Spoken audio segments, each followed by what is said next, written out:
दोस्तों इस इमेज को ध्यान से देखिए और ये बताइए कि पहली नजर में आपको ये क्या लग रहा है। हो सकता है आपको ये जमीन के कुछ हिस्सों में काले रंग के पानी से भरा गड्ढा लगे, कुछ लोगों को ये पेंटिंग भी लगती है और कुछ को तो ये पजल लगता है। पर दोस्तों बता दें कि ये कोई पेंटिंग या पजल नहीं बल्कि ये दुनिया में टायर का सबसे बड़ा ग्रेवयार्ड है। और आज की इस वीडियो में हम बात करेंगे इसी टायर ग्रेवयार्ड से जुड़ी कुछ बातों के बारे में कि आखिर कुवैत में इतने टायर्स कहां से आए और आखिर वो इन टायर्स का क्या कर रहा है। तो चलिए दोस्तों शुरू करते हैं वीडियो को बिना किसी देरी के। दोस्तों किसी भी कार का टायर अपनी लाइफ में लगभग 30,000 किलोमीटर का सफर तय करता है और इतना सफर तय करने के बाद अंत में वो कुवैत पहुंच जाता है अपनी कब्र बनवाने। बता दें कि कुवैत के सुलेबिया शहर में हर साल रेतीली धरती में बड़े और गहरे गड्ढे खोदे जाते हैं जो कि पुराने टायरों से भर दिए जाते हैं। इस कबाड़ में कुवैत के साथ ही दूसरे देशों से इस्तेमाल किए गए टायर भी जमा होते हैं। एक आंकड़े के मुताबिक इस कबाड़ में 7 करोड़ से भी ज्यादा टायर मौजूद है। इस कबाड़ में टायरों को निपटाने की जिम्मेदारी 4 कंपनियों की है। टायर का ये कबाड़ दुनिया के सबसे बड़े बेकार सामान के ढेर में से एक है। साल 1980 से 1990 तक 10 साल में 259 मिलियन टायरों का निपटाना किया गया था,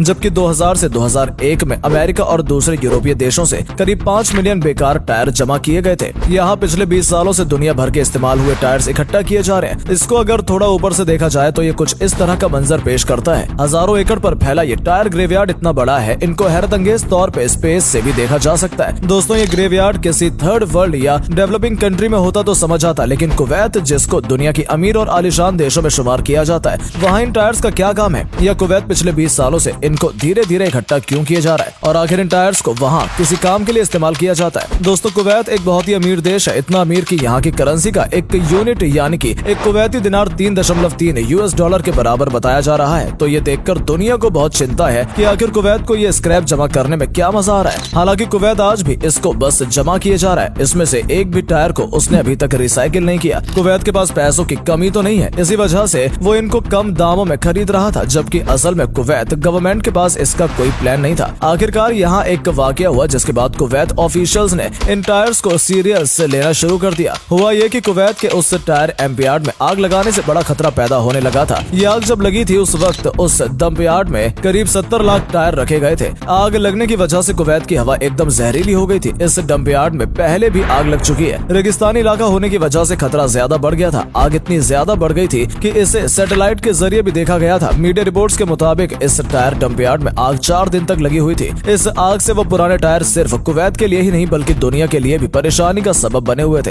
हालांकि ज्यादातर को रिसाइकिल कर इस्तेमाल कर लिया जाता है, लेकिन इसके बावजूद कई देशों में इसके डंपयार्ड हैं जहां लाखों टायर्स पड़े रहते हैं। आग लगने की वजह से इनसे बेहद जहरीला धुआं निकलता है जो हवा में मिलकर लोगों को जानलेवा बीमारी का शिकार बनाता है। बाकी देशों के मुकाबले कुवैत में ये समस्या बहुत ही ज्यादा है। टायर जलने से कार्बन मोनोक्साइड और सल्फर ऑक्साइड जैसे केमिकल्स निकलते हैं। बता दें कि इन केमिकल्स से सांस लेने की बीमारी और कैंसर तक हो सकता है। इसके अलावा इन जहरीले धुएं का असर लंबे समय तक रहता है। इसके बाद 2019 में भी कुवैत के इस डंपयार्ड में आग लगी थी और उस आग को भी सैटेलाइट इमेज से देखा गया था। उस आग का असर 25 लाख वर्ग किलोमीटर था। उस साइट पर सिर्फ 10 लाख टायर थे, जबकि इस बार जहां आग लगी है वहां 1 करोड़ पुराने टायर हैं। 29 अप्रैल को भी इसी तरह के डंपयार्ड में आग लगी थी जहां पुराने टायरों को रिसाइकिल करने के लिए 3 फैक्ट्री लगाने का प्लान बना था, लेकिन अब तक इस पर काम शुरू नहीं हो सका। अब ये सोचने वाली बात है कि अगर ये आग पूरे ग्रेवयार्ड में फैल जाए जहां 7 करोड़ टायर रखे तो ये एटमॉस्फेयर को कितना नुकसान करेगी। इन हादसों की वजह से इंटरनेशनल कम्युनिटी का भी कुवैत के ऊपर बहुत प्रेशर था, क्योंकि ये हार्मफुल गैसेस एटमॉस्फेयर में ही अनफिल्टर्ड रहती है। और आखिरकार 2021 में कुवैत ने इन टायर्स को ठिकाने लगाने का फैसला कर ही लिया। कंटेनर्स में भरकर इन टायर्स को पूरी दुनिया में रिसाइकलिंग के लिए भेजा जाने लगा। दोस्तों एक नॉर्मल टायर में 3 चीजें होती हैं, रबर, कार्बन और स्टील वायर। पायरोलिसिस प्लांट की मदद से इन टायर्स को पहले मेल्ट किया जाता है। रबर मेल्ट होकर गैस बन जाती है जिसको ठंडा करके फ्यूल के तौर पर इस्तेमाल किया जाता है। उसके बाद बचता है कार्बन और स्टील वायर। कार्बन को हटाकर इन स्टील वायर्स को ठंडा करने रिसाइकलिंग फैसिलिटी में भेज दिया जाता है। इसके अलावा टायर्स को रिसाइकिल करने के और भी कई तरीके बन चुके हैं, जैसे श्रेडिंग। टायर्स को श्रेड करके पाउडर फॉर्म में लाया जाता है जिससे कंस्ट्रक्शन में इस्तेमाल होने वाला रबर टाइल्स बनाए जाते हैं। इसके अलावा अमेरिका में इन्हें जलाकर ऑयल निकाला जाता है। चंद साल पहले ऐसा दिखने वाला ये ग्रेवयार्ड 2021 में पूरी तरह से खाली कर दिया गया है और अब ऐसा दिखता है।